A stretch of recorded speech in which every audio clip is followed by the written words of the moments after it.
Good morning classes. आज का हमारा टॉपिक है मोनोसैकेराइड्स। मैंने इससे इंट्रोडक्शन वाले क्लास में भी बताया है मोनोसैकेराइड होते क्या हैं, फिर भी मैं एक बार आपको बता दे रही हूँ कि मोनोसैकेराइड्स होते क्या हैं। देखो, सैकेराइड का मतलब क्या होता है? शुगर, ठीक है। और मोनो का मतलब होता है वन, यानी सिंगल शुगर्स या सिंपल शुगर्स जो होते हैं वो हमारे क्या कहलाते हैं? मोनोसैकेराइड्स कहलाते हैं, ठीक है।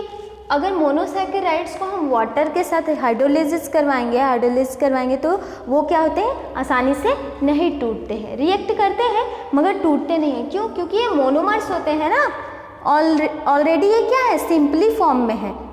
अगर कार्बोहाइड्रेट होंगे तो मोनोसैकेराइड्स में टूट सकते हैं, मगर मोनोसैकेराइड्स का मोनोमर्स है तो वो क्या होंगे? वाटर में नहीं टूटते हैं, ठीक है।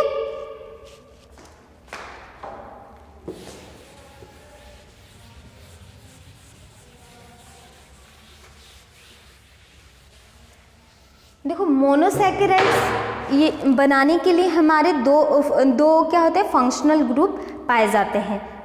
पहला क्या होता है? एल्डिहाइड यानी CHO, और दूसरा क्या होते हैं? कीटोन, ठीक है। इसके आधार पे इनको हम क्या नाम देते हैं? पॉलीहाइड्रोक्सी एल्डिहाइड और पॉलीहाइड्रोक्सी कीटोन, ठीक है। अगर ऐसे मोनोसैकेराइड्स जिनमें कीटोन प्रेजेंट होते हैं उन्हें हम क्या कहते हैं? कीटोनिक ग्रुप कहते हैं, ठीक है। और अगर एल्डिहाइड ग्रुप प्रेजेंट होते हैं तो हम उसको एल्डिहाइड ग्रुप में रखते हैं, ठीक है। तो वो डिपेंड करता है। देखो, इनकी एक सबसे बड़ी क्वालिटी क्या होती है मोनोसैकेराइड्स की, कि ये आइसोमर शो करते हैं। कार्बोहाइड्रेट्स में ही ये एक इनकी क्वालिटी है कि ये आइसोमर शो करते हैं। आइसोमर शो करने का मतलब है कि इनका मॉलिक्यूलर फॉर्मूला क्या होता है? सेम होता है, बट स्ट्रक्चर क्या होते हैं? डिफरेंट होता है, ठीक है। देखो, अगर मोनोसैकेराइड्स की बात करें तो इनमें कार्बन 3 से लेके कार्बन 7 तक प्रेजेंट होते हैं, ठीक है। पहला इनका अगर हम देखें कार्बन 3, जो इनका सबसे मिनिमम यानी सबसे छोटा कार्बन का मोनोसैकेराइड्स होता है वो 3 कार्बन प्रेजेंट वाले होते हैं, ठीक है। इनको ट्राइओसिस कहते हैं और एग्जाम्पल इनका क्या होता है? ग्लिसरॉल्डिहाइड होता है, ठीक है। फिर उसके बाद देखो, कार्बन 4 वाले को हम टेट्रोज कहते हैं और इनका जो एग्जाम्पल होता है वो हमारा क्या कहलाता है? डी इल्थरेज कहलाता है, ठीक है। फिर पेंटोज यानी 5 कार्बन प्रेजेंट वाले को पेंटोज कहते हैं और उसका एग्जाम्पल राइबोज होता है। हेक्सोज यानी कार्बन 6 प्रेजेंट होते हैं और वो हमारा क्या कहलाता है? हेक्सोज कहता है और इसका एग्जाम्पल हम क्या ले सकते हैं? ग्लूकोज ले सकते हैं। उसी तरीके से देखो, कार्बन 7, जब कार्बन 7 प्रेजेंट होंगे तो उनको हम क्या कहते हैं?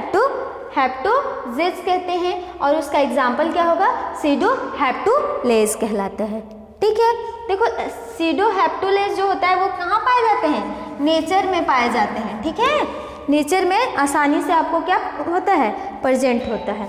फिर देखो, अगर टाइओस के स्ट्रक्चर्स की बात करें तो इनमें मेनली कितने कार्बन है?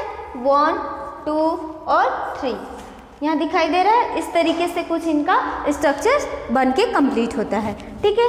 फिर अगर हम उसी तरीके से टेट्रोज की बात करें तो देखो, इनमें कितने कार्बन प्रेजेंट हो जाएंगे? 4 कार्बन। तो देखो, अगर मान लो एल्डिहाइड ग्रुप को हम प्रेजेंट करवाते हैं तो इस तरीके से स्ट्रक्चर्स इनके बन जाएंगे 1, 2, 3 एंड 4। तो यहाँ OH ग्रुप हो जाएंगे, यहाँ H ग्रुप हो जाएंगे, यहाँ OH हो जाएंगे और यहाँ H हो जाएंगे, CH2OH। ये किसका फॉर्मूला हुआ? टेट्रोज का, ठीक है। क्योंकि इनमें कितने कार्बन प्रेजेंट हो रहे थे? 4। अगर अब इसी तरीके से उसका करें, क्या नाम है? पेंटोज का, तो क्या हो जाएंगे? एक कार्बन और बढ़ जाएंगे ना, तो फिर हमारे यहाँ पे क्या हो जाएंगे? COH, इधर H और यहाँ क्या हो जाएंगे? C2OH, ठीक है।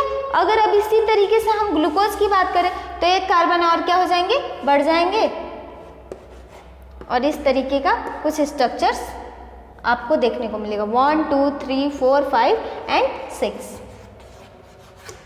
ये हमारा किसका फॉर्मूला हो जाएगा? ग्लूकोज का। अब एल्डिहाइड के जगह अगर कीटोन को हम प्रेजेंट कर देते हैं तो फिर क्या हो जाएगा? ये फ्रुक्टोज का एग्जाम्पल हो जाएगा, स्ट्रक्चर्स हो जाएगा।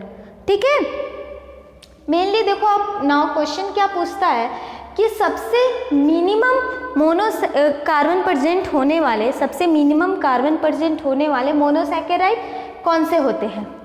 या तो एग्जाम्पल पूछ सकता है या तो आपको पूछ सकता है कि कितने कार्बन प्रेजेंट होते हैं। तो आपको पता होगा कि C3 मतलब जो मिनिमम कार्बन प्रेजेंट होने वाले हमारे ट्रायोजेज होते हैं या मोनोसैकेराइड्स होते हैं, उनको हम ट्रायोज कहते हैं, और C3 कार्बन प्रेजेंट होते हैं। और एग्जाम्पल में क्या होंगे, गिल्सल्डिहाइड होते हैं। ठीक है, और अगर मैक्सिमम में पूछता है वही क्वेश्चन तो यहाँ पे क्या हो जाएंगे, C7 हो जाएंगे। ठीक है, क्लियर हुआ। ये था आपका मोनोसैकेराइड्स।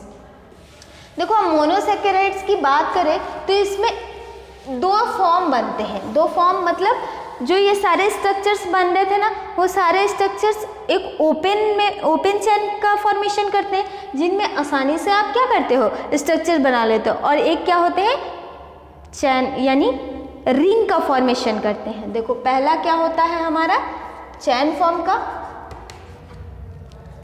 फॉर्म बनाते हैं, और दूसरा क्या बनाते हैं, रिंग फॉर्म बनाते हैं। ठीक है, देखो यहाँ पे अगर चैन फॉर्म बनाए हम ग्लूकोज का तो इस तरीके का बन गया ना, ग्लूकोज में पूरा अभी हमने बना के दिखाया। अगर अब उसी को रिंग फॉर्म में हम बनाते हैं तो क्या हो जाएंगे, कुछ इस तरीके का स्ट्रक्चर्स बना देंगे, कार्बन कार्बन कार्बन कार्बन।